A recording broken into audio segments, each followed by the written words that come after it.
remember when school was, well, school? We sat in our classrooms, pencil and paper on our desks with our teachers up at the blackboard. Traditional education is still very much alive and well, but a growing number of students are finding a new way to learn, and it all starts by logging on. Did you know that over 7 million people are taking at least one course online? That's right, the digital classroom is the next big thing. And today, it's our big conversation. Our first guest, Sal Khan, really got the ball rolling back in 2006 when he founded the Khan Academy. Well, if the image of bricks, ivy, and a bustling quad come to mind, you're on the wrong homepage, because this academy is all online. And I must say, this school is really, really cool. So please welcome the founder of the Khan Academy, Sal Khan. Hi, Sal, how are you? Nice to see you. Welcome. How are you? Come sit. You know, I have wanted to interview Sal for quite a while, so I'm so pleased that you could be here today, Sal. No, it's an honor to be here. Well, so let's talk a little bit about you and your background. You grew up in Metairie, Louisiana. Tell us what your childhood was like and what it was like growing up there. It was a fairly normal, my mom raised us as a single mother, and, she kind of had odd jobs here and there, but, my sister was a really strong student, and so she kind of was a big role model for me. But yeah, it was, went to Grace King High School, and it was overall a nice place to grow up. Meanwhile, you went on to MIT and then to Harvard Business School, right? And obviously not very smart, poor Sal. And so what did you start doing after you graduated from HBS, as they call it?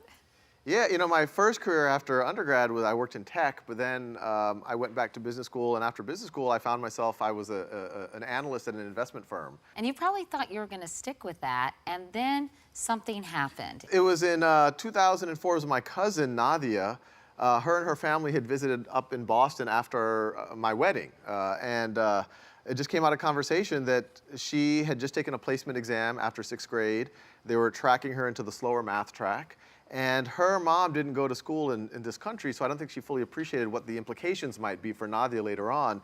And so I asked Nadia, hey, what was the problem? It was unit conversion, and I said, hey, I think you can get this. How about I tutor you when you go back to New Orleans? We'll get on the phone and use the internet, whatever we can do.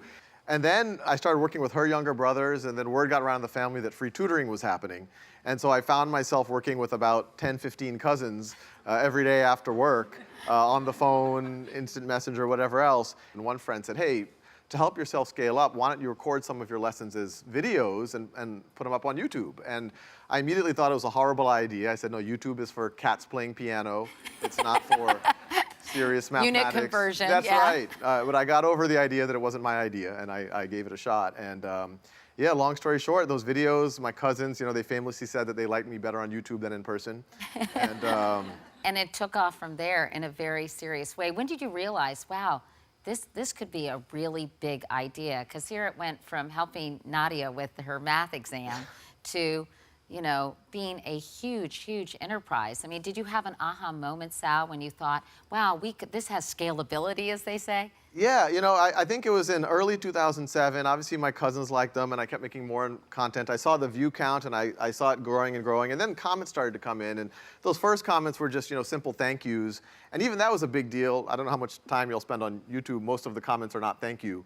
They are somewhat... I can attest to that. Oh, yes, yeah. you probably... Yeah. But then the comments got more intense. This is why I was able to pass algebra class. This is why after leaving the military, I'm able to re-engage and go back to college. I remember, in mid-2007, I got this letter from a mother, and she said both of her sons had a learning disability, and this was the only thing that was allowing them to keep pace with their class. And you're like, wow, just putting this stuff out there, and there's people all over the planet that are actually, their lives are being changed in some way.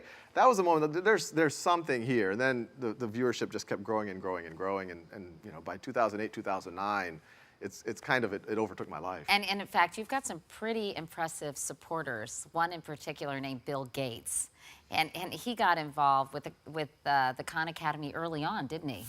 Yeah, in 2009, I quit my job. I set this up as a not-for-profit, hoping that someone would notice, someone would support this. I think whenever you do anything like that, you start a little optimistic, and about 9 months went by. No one really supported it. We were living off of savings. And then in the summer of 2010, all of a sudden, one of the first early supporters sends me a text message. Her name's Andor, and she says, I'm at the Aspen Ideas Festival. Bill Gates is on stage.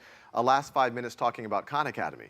And so I was actually running a little summer camp with some middle school students, so I immediately boot the nearest 7th grader off of a computer, and I start looking for some evidence of this thing. And yeah, it was Bill Gates talking about, Walter Isaacson, the head of the Aspen Institute, asked him what he's excited about. He started talking about Khan Academy, and 2 weeks later, I got a call from Seattle. It was Bill Gates' chief of staff, and he wanted to meet.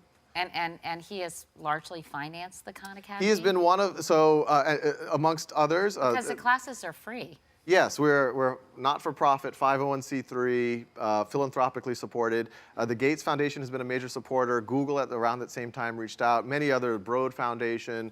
I could go on and on. There's been many people to help support the effort. And so what does it look like today? I mean, how many courses do you offer? How many teachers do you have?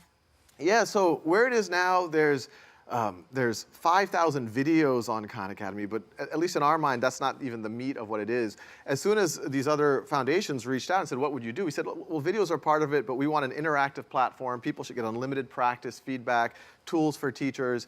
So now we're a team of 60 people, and we're reaching 10 million students every month. Wow. That's yeah, great. no, and how many different courses? Right now, it's pretty much every subject, especially in math, from kindergarten through early college, calculus, statistics, physics, chemistry, biology. We have a huge art history collection, history. So our goal over time is to cover everything, but already in a lot of the math and science, we're pretty comprehensive. That's amazing. And you don't want to replace the traditional classroom. You're really hoping to augment students' learning or give them an opportunity to learn something they might not have access to. No, that's right. And out of the 10 million students who use this every month, 1 million are in formal classrooms. And the whole point here is I never imagined that this is somehow about, people imagine online replacing physical. That's exactly not what we believe. We believe that in a world where students have access to information at their own time and pace, they can get practice problems at their own time and pace. It allows the classroom to do richer things, to have conversations, do projects, do simulations. So the teachers, there's 300,000 teachers who use Khan Academy, and they've all told us that they feel liberated. They get to do more with their students. And every week we get letters from people all over the planet, and it's what gets us up in the morning. It's pretty sure exciting. beats working at a hedge fund, doesn't it? Yeah, that was nice too, but this is better. Anyway, well, thank you, Sal.